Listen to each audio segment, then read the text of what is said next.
Well, as we've talked about, climate change activism, that green commie garbage, it's really communism in its final form. It's, believe it or not, the most murderous version of communism ever. I mean, Stalin, Mao, they couldn't dream of killing as many people as these climate change nutters or want to kill. So what are they going to do now? Where are they now? It doesn't look like there's much of an appetite for that anymore. Joining me now to talk about it, Marc Morano, executive editor of ClimateDepot.com.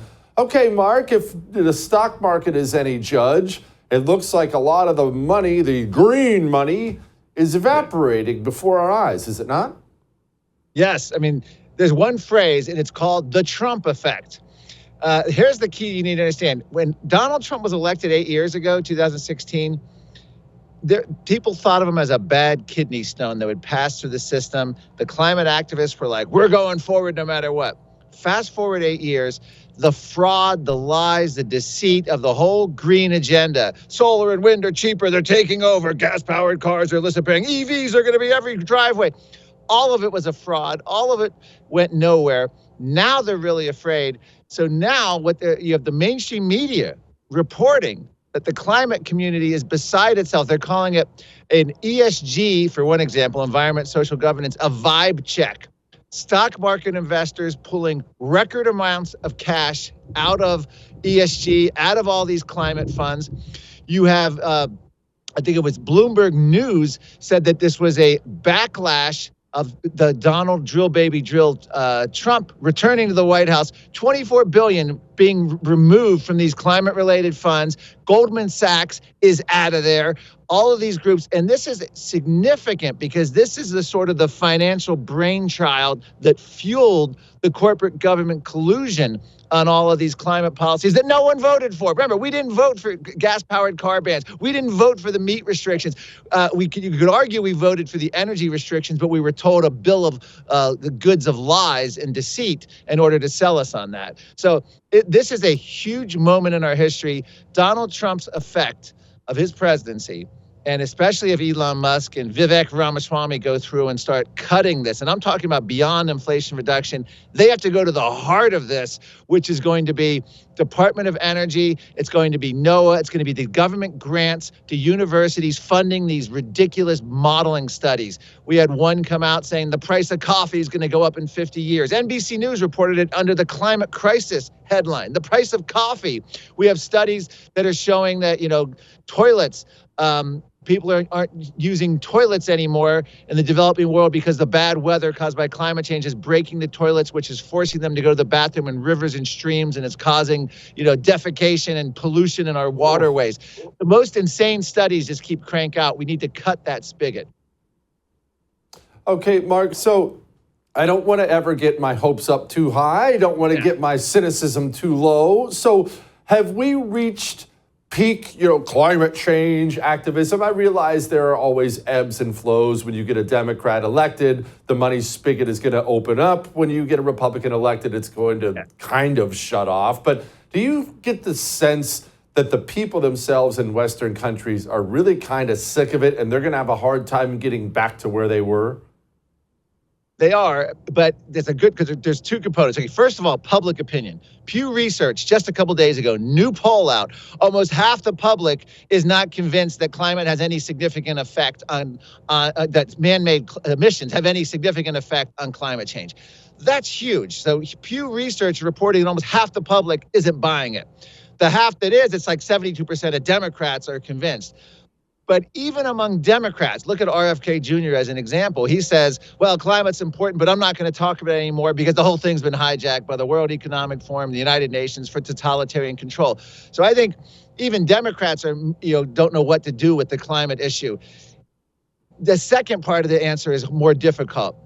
As Ronald Reagan said in 1964, once a government agency is instituted, it's the nearest thing to eternal life on earth. Let's take Obamacare, never got repealed. Let's take the Inflation Reduction Act passed in 2022. Started as a $370 billion bill, already up to $2 trillion and counting. There's no end to it. Here's where the evil genius of socialism, the evil genius of permanent government spending. They now have farmers' lobbies turning into global warming promoters because farmers are getting billions of this money now as subsidies to capture carbon on their farms. They have small towns, Republican districts, small town councils across the country who are getting money for Chinese EV plants, billions of dollars funneled into Republican districts. You now have a coalition of Republican congressmen who say, we don't want to repeal the Inflation Reduction Act. We think it's great. This is the problem we face, is that government is so entrenched. Can Elon Musk, Vivek Ramaswamy, Donald Trump? I don't know. Donald Trump didn't restrain spending the first term. The question is, are we really at a sea change moment? The last time I think we've been positioned like this was 1981 with Ronald Reagan. And I hate to say this, but Ronald Reagan largely failed to rein in government. He didn't really cut domestic spending. David Stockman, as management and budget director, wrote a whole book on how he couldn't cut welfare state and all these other spending. And he ended up increasing defense spending. We ended up having deficits in the 80s, huge economic growth. But that was Reagan's big failing. So it's the bane of everyone who wants to reduce government. The fact that there's really no success in actually doing it. Yeah, Reagan himself lamented the fact that he turned out to be just another big spending president, like they all are, Democrats, Republicans, all of them. Reagan lamented this whole thing. Okay, so Mark, where can we go from here? If these things get entrenched, like the Inflation Reduction Act, are they actually permanent? Are there things we can do? Because this just is one endless blood sucking of the taxpayers' money and a big handout to a small town here, a farmer there, but they don't deserve my money. Where do we go from here? Well, what's happening right now is Biden is just pumping the money out, unbelievable amounts, just trying to fund it. No one can stop him. He has till January, and he's just executively. We have counties in California who can't even spend the money. They don't have enough bureaucrats to spend the money. It's piling up from the Inflation Reduction Act. So where can we go? I think we've made unbelievable progress. The whole green agenda not only has collapsed in the U.S., I mentioned the Pew poll. Just look at the recent COP29. You have infighting, bickering. They want to end the process, reform it. UN advisors turning on the UN, saying it's a fraud. Argentina pulled its delegation. France boycotted it. Pacific Island nations aren't going. There's no celebrities. The billionaire class. It's not fit for purpose. Donald Trump and this whole global pushback has a huge effect. So in terms of pushing it back, I think we have to build on this. We have to get rid of the UN Paris Agreement in the United States. Once the U.S. leaves that leadership role, especially 8 years on from when the last time we did it, it's going to have a huge effect, demoralizing the Europeans' commitment to the climate agenda. I think we're in a pretty good place. But I think they're going to ultimately try to turn climate into a public health issue. That's what happened at the COP29, the UN Climate Summit in Azerbaijan, which I attended. They're trying to turn it so that hospitals, doctors, this is a whole new area. They're going to merge it as a public health threat with infectious diseases, and they're going to go through it in that unelected way. But I don't think they can continue to go the way that they have gone with this broad appeal, Inflation Reduction Act, and we're going to, save the planet. I just don't think the public and even Europe and Australia are buying that kind of nonsense anymore. So ultimately, it's going to be a reorganizing of the whole scam, if you will, into public health. But I think the key is we have to ride this right now. The first year of Donald Trump's presidency is going to be critical. He needs to focus not only on funding, but also narrative. And one of the things I recommend, and I tried to do this the first term, but Larry Kudlow, of all people, stopped it. He brags about stopping it. Several dozen former UN scientists, Nobel Prize winner, want to issue a government report under a climate commission, the United States federal government stamp of approval, countering the whole UN doomsday climate agenda, climate claims. If we could get that, be the first government pushback since 1988, Donald Trump is positioned to have the opportunity to do major things to damage and set back the entire climate agenda. Let's hope he can follow through. Mark, tell me about Europe, because I know things, the price of energy in Germany, it's staggering. Is there a pushback there? Are they seeing the same blowback that our climate commies here have seen, or is it just so entrenched there that poor Europeans are just screwed? Yes, I testified at the Polish Parliament back in June. I went to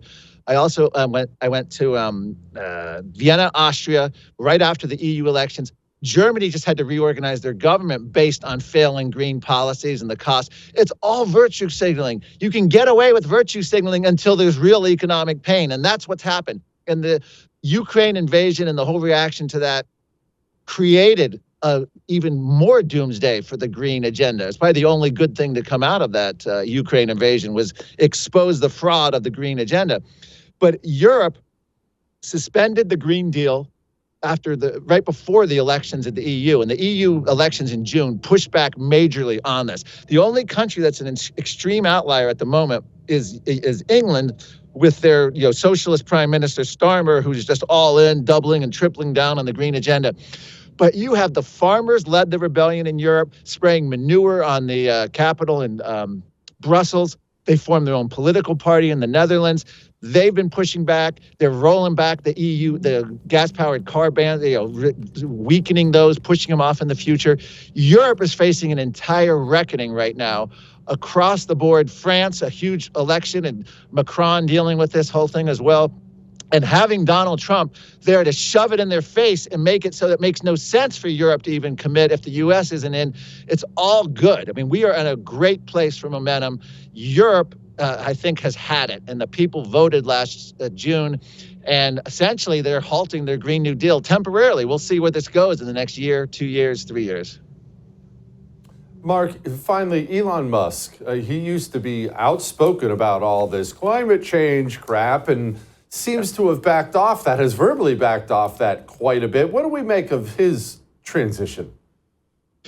Well, I think it's a great question, because you go back 10 years, Elon Musk was as alarmist as anyone else out there. Al Gore, he was doing tipping points. He made all these comments. It was his business model to scare people about emissions, particularly gas-powered cars, so they'd buy an electric car because electric cars were the savior. Well, when we started doing the research, and the research became pretty obvious, it takes 500,000 pounds of materials dug up to make one Tesla battery.